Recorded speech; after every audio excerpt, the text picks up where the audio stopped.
Cela ressemble à Abraham, comme il avait le nez tordu. Je dois admettre que je sais pourquoi vous pensez qu'il s'agit d'Abraham Lincoln, parce qu'il a ce genre de forme démaculée sur son visage.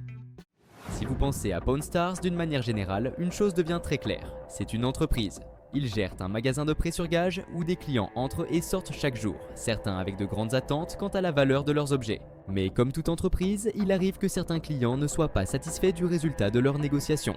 Que ce soit parce que le prix proposé n'est pas celui qu'ils espéraient ou parce que les experts déclarent que leur objet est faux, certaines personnes ne savent tout simplement pas accepter un non comme réponse. Aujourd'hui, nous allons vous montrer certains des moments les plus tendus de l'histoire de Pawn Stars, lorsque des clients furieux ont perdu leur sang-froid dans le magasin.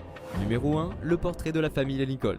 Les articles liés au président des États-Unis ont été apportés à la boutique de prêt sur gage Gold & Silver à de nombreuses reprises.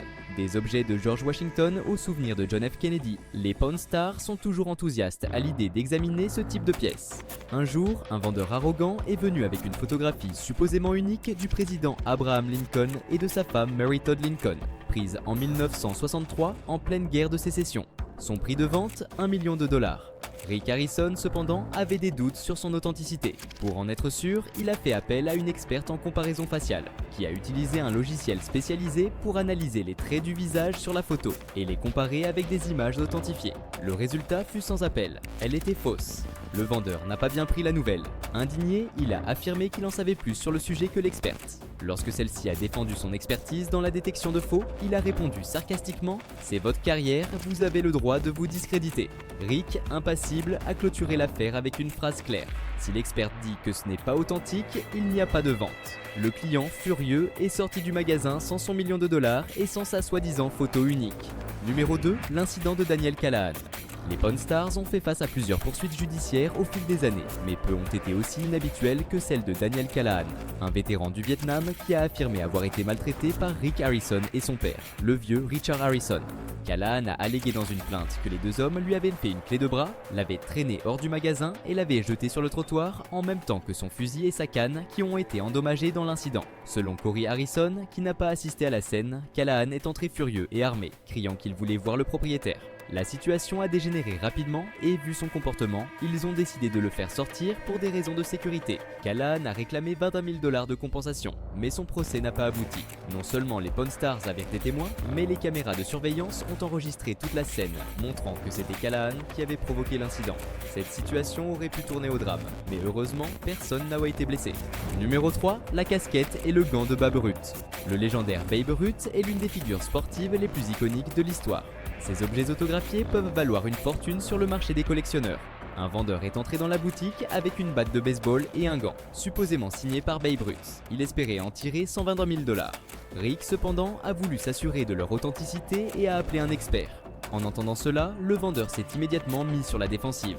Qui est votre expert? Qu'est-ce qui le rend spécial? Rick lui a expliqué qu'il faisait confiance à ses experts, mais le client n'était pas convaincu. Lorsque l'expert a examiné les articles, il a rapidement repéré des éléments inquiétants. Le certificat d'authenticité fourni par le vendeur était signé par une personne impliquée dans une opération secrète du FBI, qui avait démantelé un réseau de fausses signatures d'objets de collection. À cette révélation, Rick a immédiatement refusé d'acheter les articles. Le vendeur, furieux, est sorti en remettant en question si l'expert savait au moins qui était Babe Ruth. Numéro 4, l'incident de la statue de Persée.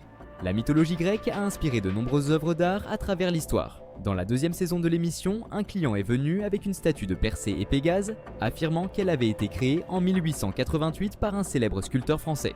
Rick était intrigué, mais en inspectant la statue, il a remarqué des fissures suspectes. En examinant de plus près, il a découvert une inscription indiquant Made in US, prouvant que la pièce n'avait pas été fabriquée en France en 1888, mais qu'il s'agissait d'une reproduction moderne.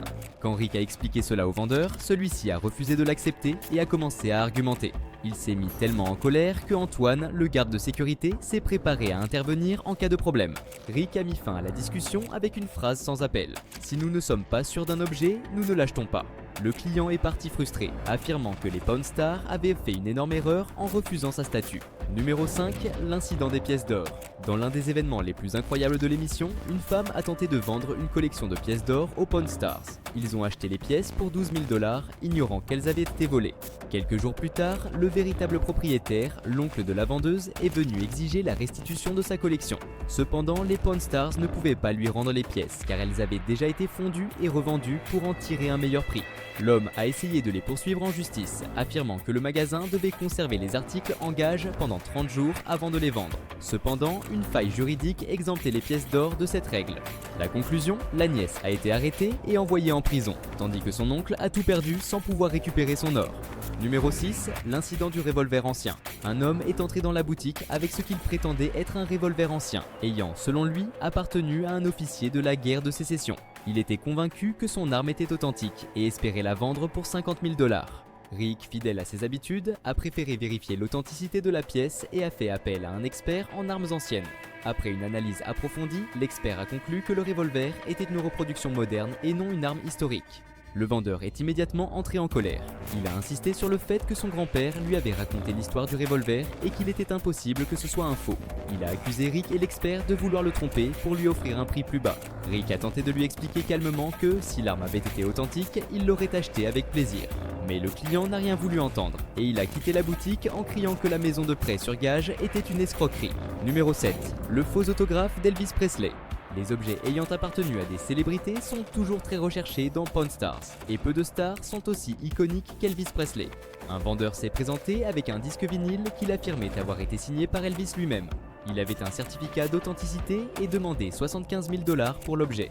Rick a décidé de faire appel à un expert en autographe, qui a minutieusement examiné la signature.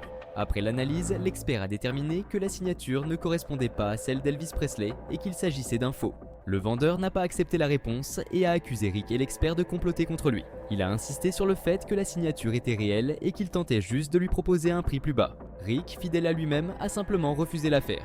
Le vendeur est sorti furieux, en menaçant même de poursuivre le magasin en justice. Numéro 8, la bague de championnat de la NBA. Un des moments les plus inconfortables de Pawn Stars s'est produit lorsqu'un homme est entré dans la boutique avec une bague de championnat de la NBA. Il affirmait que la bague appartenait à un ancien joueur de basket professionnel et souhaitait la vendre pour 30 000 $. Rick a examiné la bague avec attention et a décidé de faire appel à un expert en objets de sport. Après une analyse approfondie, l'expert a révélé que la bague était en réalité une réplique et non une véritable bague remise au joueur. Le vendeur s'est immédiatement emporté, affirmant que la bague était authentique et qu'il savait ce qu'il possédait. Il a commencé à hausser le ton, obligeant les agents de sécurité à s'approcher, prêts à intervenir en cas de débordement. Rick lui a expliqué calmement que, sans certificat d'authenticité légitime, il ne pouvait pas acheter la bague. Le vendeur est sorti furieux, jurant et insultant la boutique en claquant la porte. Numéro 9, la carte au trésor fausse. Un des incidents les plus étranges chez Pawn Stars a impliqué un homme qui prétendait posséder une carte au trésor ancienne. Selon lui, cette carte datait de plus de 300 ans et indiquait l'emplacement d'un trésor pirate enterré quelque part sur la côte est des États-Unis. Il était persuadé que l'authenticité de la carte avait été confirmée par des historiens, même s'il n'avait jamais trouvé le trésor. Rick, sceptique, a demandé l'avis d'un expert en documents historiques. Après une inspection minutieuse du papier et de l'encre, l'expert a conclu que la carte était une contrefaçon moderne. Le vendeur s'est énervé, accusant l'expert de ne rien connaître à l'histoire et affirmant que la carte était une véritable relique. Rick a alors refusé de faire affaire avec lui. Le client a quitté la boutique en colère, en affirmant que quelqu'un finirait bien par trouver le trésor un jour et qu'il regretterait leur décision.